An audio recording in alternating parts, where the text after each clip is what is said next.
خبره څوک بس بشه تاسو هندوان یو که مسلمانان یو سزا نم بچ کم وحل نم بچ کم مرش نم بچ کم خان हिंदू का मुसलमान उगने को हिंदू का मुसलमान रोड़ा बिट से लग छुबे से जो हिंदुआनियों का मुसलमान आयो मुसलमान तीन शो उगने को दवा हालो नाम बाचा तकलीफ बयाने यार कौन कने गुरने चक बयाने वो बासम बया मुसलमान यो चौका सानियो द्रे चुमरा वाखना और सरायो वौरजे सरा वर तरह वाली दखता خوان در کړه چې شي خوان در کړه دا پلاره کې غریب ټول ورځ په ګریسو خاچري دا وګوره اوس هم د ګریسو نه راغلی غریب چې شي خوان در کړه دا کې چې خپل هیڅ خوان در کړه چې شي خوان در کړه ته مو ته وایې چې دا شي می خواخته چې شي خواخته بدن دا خو بوډا سړی دی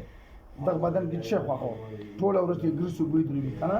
اینو وڅ ګریس کړي خزا به ټیک شو چې تاسو خوان در کړه تاسو دغه تکلیف څه تکلیف ورکاو څه تکلیف ورکاو ها تکلیف چې شاګر کو ورته دښتا هون دا به بره خري سره دا بوکوي یو شی بیرولو نور به چاکو نو ته چې مشته خوان راغره څوک چې چاله خوان ورګه هغه خلک مینه کوي که تکلیف ورکوي تکلیف ورکوي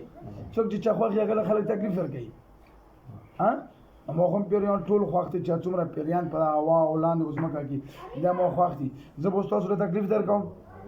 ها تاسو به تکلیف درکوم کبي نه درس کوم دا راته وای ها ټول څوک سانیو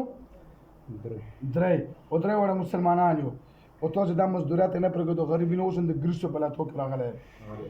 او غریبات یې نه او تاسو دا غریب مزدورات نه پرېږده او څلا تو پونا ما او پټو پوهه چې دا پرېږده مرو چاچا تو پومو پوم پر نه دا څنګه نه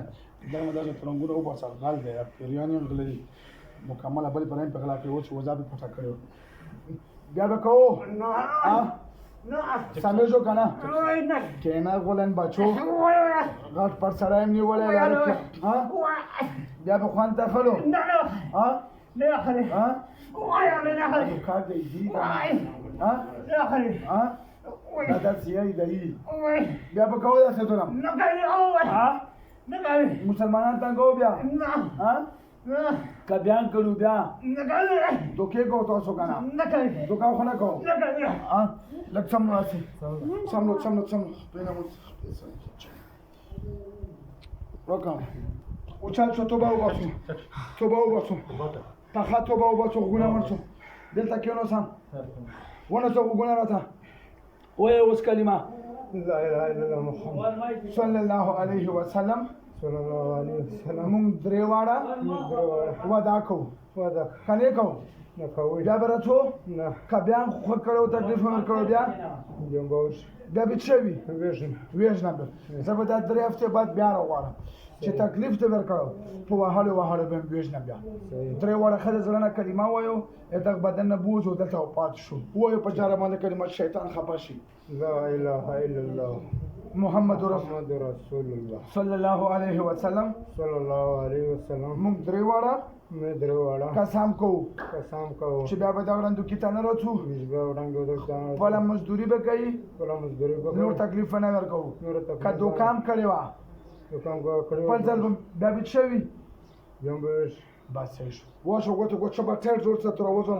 بسم الله وایه وځه شبه درې واړه ما سره دلته پات شوله شبه ټیر زور ورکو زور شبه hala ورکو زور دواتی یو پات شوله ها ضرور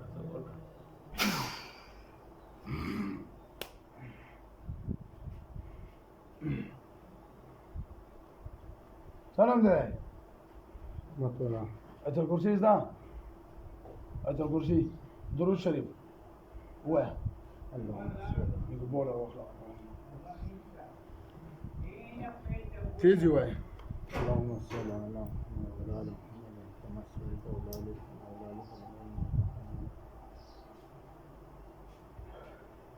بدن دې صحیح دی بدن دې څنګه دی ښه دی دروند خو نه دی